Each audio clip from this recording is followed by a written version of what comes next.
Halo teman-teman semua, selamat datang kembali di 12 harian menjadi murid. Nah, kalau kita kemarin baru aja selesaiin keluaran 27, hari ini kita akan masuk ke keluaran 28 dari ayat 1 sampai 43 nih teman-teman. Hari ini kita akan membahas tentang mengenai pakaian imam. Nah, seperti biasa aku akan bacain dulu bacaan firman Tuhan kita untuk hari ini ya teman-teman. Keluaran 28 ayat 1 sampai 43. Mengenai pakaian imam. Engkau harus menyuruh abangmu Harun bersama-sama dengan anak-anaknya datang kepadamu dari tengah-tengah orang Israel untuk memegang jabatan imam bagiku. Harun dan anak-anak Harun, yakni Nadab, Abihu, Eleazar, dan Itamar. Haruslah engkau membuat pakaian kudus bagi Harun abangmu sebagai perhiasan kemuliaan. Haruslah engkau mengatakan kepada semua orang yang ahli yang telah kupenuhi dengan roh keahlian membuat pakaian Harun untuk menguduskan dia supaya dipegangnya jabatan imam bagiku. Inilah pakaian yang harus dibuat mereka: tutup dada, baju efod, gamis, kemeja yang ada raginya, serban, dan ikat pinggang. Demikianlah mereka harus membuat pakaian kudus bagi Harun abangmu dan bagi anak-anaknya supaya ia memegang jabatan imam bagiku. Untuk itu, haruslah mereka mengambil emas, kain ungu tua dan kain ungu muda, kain kirmisi dan lenan halus. Baju efod itu harus dibuat mereka dari emas, kain ungu tua dan kain ungu muda, kain kirmisi dan lenan halus yang dipintal benangnya, buatan seorang ahli. Haruslah ada pada baju efod itu 2 tutup bahu yang disambung kepadanya, pada kedua ujungnya lah harus baju efod itu disambung. Sabuk pengikat yang ada pada baju efod itu haruslah sama buatannya dan seiras dengan baju efod itu, yakni dari emas, kain ungu tua, kain ungu muda, kain kirmisi dan lenan halus yang dipintal benangnya. Haruslah kau ambil 2 permata krisopras dan mengukirkan nama para anak Israel pada permata itu, 6 dari nama mereka itu pada permata yang pertama, dan ke-6 nama lagi pada pertama yang kedua, menurut urutan kelahirannya. Seperti buatan seorang pengasah permata, diukirkan seperti meterai, demikianlah harus kau ukirkan pada kedua permata itu nama para anak Israel, dililit dengan ikat emas harus kau buat permata itu. Kemudian haruslah kau taruh kedua permata itu pada kedua tutup bahu baju efod sebagai permata peringatan untuk mengingat orang Israel. Maka ke hadapan Tuhan, haruslah Harun membawa nama mereka di atas kedua tutup bahunya menjadi tanda peringatan. Haruslah kau buat ikat emas, dan 2 untai dari emas murni sebagai utas haruslah kau buat itu, yang buatannya sebagai tali berjalin, dan haruslah kau pasang untai berjalin itu pada ikat itu. Haruslah engkau membuat tutup dada pernyataan keputusan, buatan seorang ahli. Buatannya sama dengan baju efod. Demikianlah harus engkau membuatnya, yakni dari emas, kain ungu tua, kain ungu muda, kain kirmisi dan lenan halus yang dipintal benangnya, haruslah engkau membuatnya. Haruslah itu 4 persegi lipat 2 sejengkal panjangnya dan sejengkal lebarnya. Haruslah kau tata itu dengan permata tatahan, 4 jajar permata, permata yasmin merah, krisolit, malakit, itulah jajar yang pertama. Jajar yang kedua, permata batu darah, lazurit, yaspis hijau. Jajar yang ketiga, permata ambar, akik, kecubung. Jajar yang keempat, permata pirus, krisopras, dan nefrit. Dengan berikatkan emas, demikianlah permata-permata itu dalam tatahannya.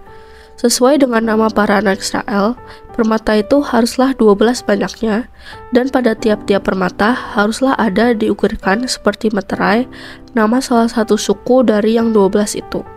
Juga haruslah kau buat untuk tutup dada itu untai berpilin yang buatannya sebagai tali berjalin dari emas murni. Juga haruslah kau buat untuk tutup dada itu 2 gelang emas, dan kedua gelang itu harus kau pasang pada kedua ujung tutup dada. Haruslah kedua untai emas yang berjalan itu kau pasang pada kedua gelang itu pada ujung tutup dada. Kedua ujung lain dari kedua untai berjalan itu haruslah kau pasang pada kedua ikat emas itu. Demikianlah kau pasang pada tutup bahu baju efod di sebelah depannya. Haruslah engkau membuat 2 gelang emas dan membubuhnya pada kedua ujung tutup dada itu, pada pinggir yang sebelah dalam yang berhadapan dengan baju efod. Juga haruslah engkau membuat 2 gelang emas dan memasangnya pada kedua tutup bahu baju efod di sebelah bawah pada bagian depan, dekat ke tempat persambungannya, di sebelah atas sabuk baju efod.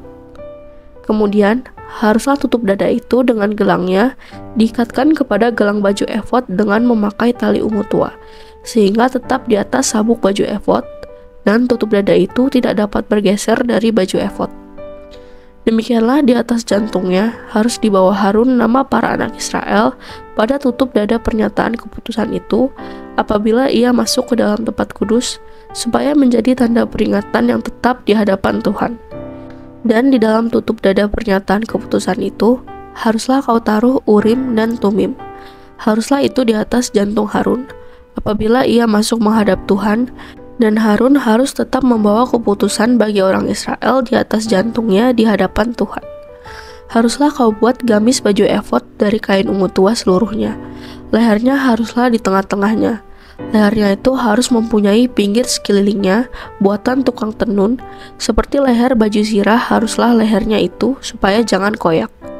Pada ujung gamis itu haruslah kau buat buah delima dari kain ungu tua, kain ungu muda, dan kain kirmisi pada sekeliling ujung gamis itu, dan diantaranya berselang-seling giring-giring emas. Sehingga satu giring-giring emas dan satu buah delima selalu berselang-seling pada ujung gamis itu. Haruslah gamis itu dipakai Harun apabila ia menyelenggarakan kebaktian, dan bunyinya harus kedengaran apabila ia masuk ke dalam tempat kudus di hadapan Tuhan, dan apabila ia keluar pula, supaya ia jangan mati. Juga haruslah engkau membuat patam dari emas murni, dan pada patam itu kau ukirkanlah, diukirkan seperti materai, kudus bagi Tuhan. Haruslah patam itu engkau beri bertali ungu tua, dan haruslah itu dilekatkan pada serban di sebelah depan serban itu.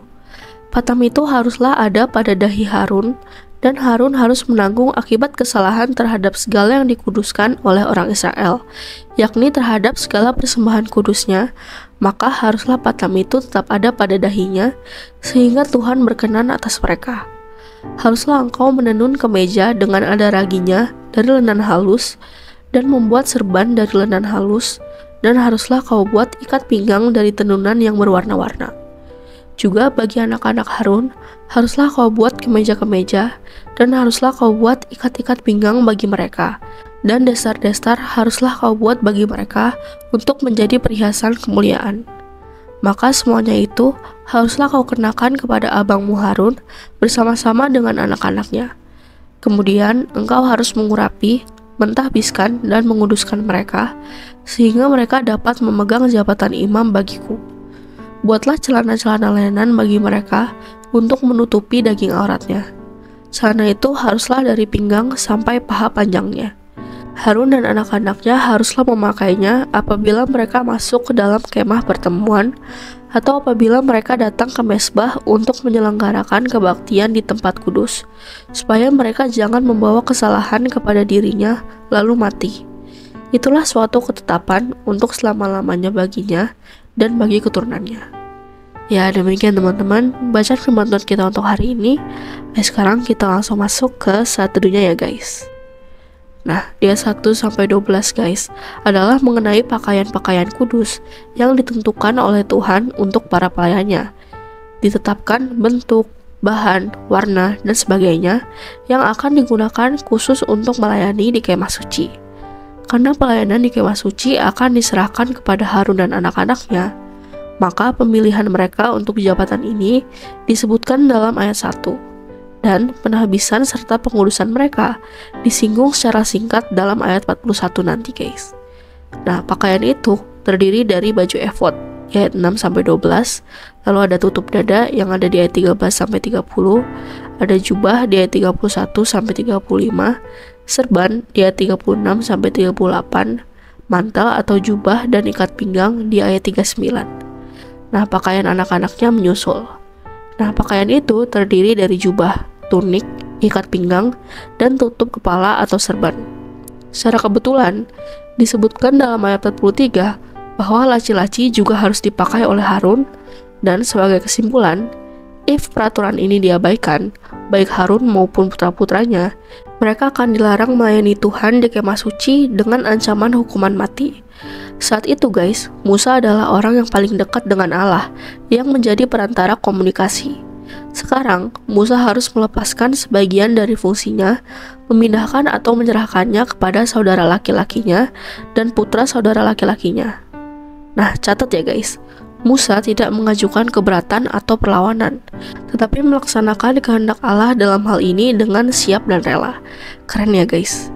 Nah, di ayat 4-11, lapisan pakaian itu adalah tutup dada, baju efod, dan jubah.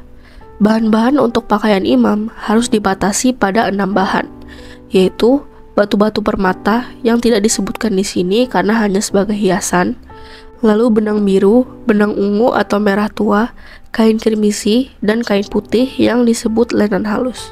Bahan-bahan ini adalah bahan yang sama dengan yang digunakan untuk tabir dan tirai di tempat kudus, tetapi mungkin kainnya lebih halus. Mereka harus membuat baju efod atau jubah atau pakaian untuk menjadi tutup dada. Baju efod adalah semacam rompi yang terdiri dari 2 bagian. Satu untuk menutupi dada dan yang lainnya menutupi punggung, disatukan mungkin dengan jahitan di atas bahu dan disatukan di pinggang dengan tali, aka ikat pinggang baju efod. Nah, di ayat 12, bagi orang Israel, batu-batu berfungsi untuk mengingatkan Allah bahwa imam besar mewakili kedua belah suku, memimpin dan memohon kepada Allah atas nama mereka. Di 13-30, kita udah tahu bahwa baju efod memiliki tujuan utama sebagai tutup dada dan menjadi ornamen utamanya. Kata Ibrani koshen yang diterjemahkan menjadi tutup dada berarti ornamen, dan koshen pastilah merupakan benda yang paling mencolok dan cemerlang dalam seluruh pakaian imam besar. Secara eksternal, koshen hanya mengulangi simbolisme dari baju efod yang menunjukkan imam besar sebagai perwakilan dari kedua belah suku yang namanya terukir pada kedua belah batunya dan juga pada batu-batu permata pada baju efod. Namun, secara internal, ada hal lain yang lebih penting dan lebih dalam. Di dalamnya terdapat Urim dan Tumim yang melaluinya Allah diajak berunding dan menyatakan kehendaknya kepada umatnya. Nah, di 31-35, di bawah baju efod dan tutup dada, imam besar harus mengenakan jubah yang seluruhnya berwarna biru. Jubah ini harus memiliki lubang untuk kepala di bagian atas dan harus ditenun tanpa jahitan. Jubah ini dikenakan di atas kepala seperti mantel dan mungkin panjangnya mencapai di bawah lutut. Josephus mengatakan bahwa jubah itu tidak berlengan, guys. Nah, dari 36-38, tutup kepala imam besar bukanlah topi yang berbentuk kerucut, tetapi semacam mahkota yang terbuat dari kain lenan yang tebal. Bentuknya sejenis serban, guys. Warnanya putih, dan satu-satunya ornamen di atasnya adalah lempengan emas dengan pita atau filet biru. Nah, dari 39, dari pakaian luar yang merupakan pakaian yang paling penting dan khas, kini beralih ke pakaian dalam yang tidak ada yang sangat luar biasa, guys.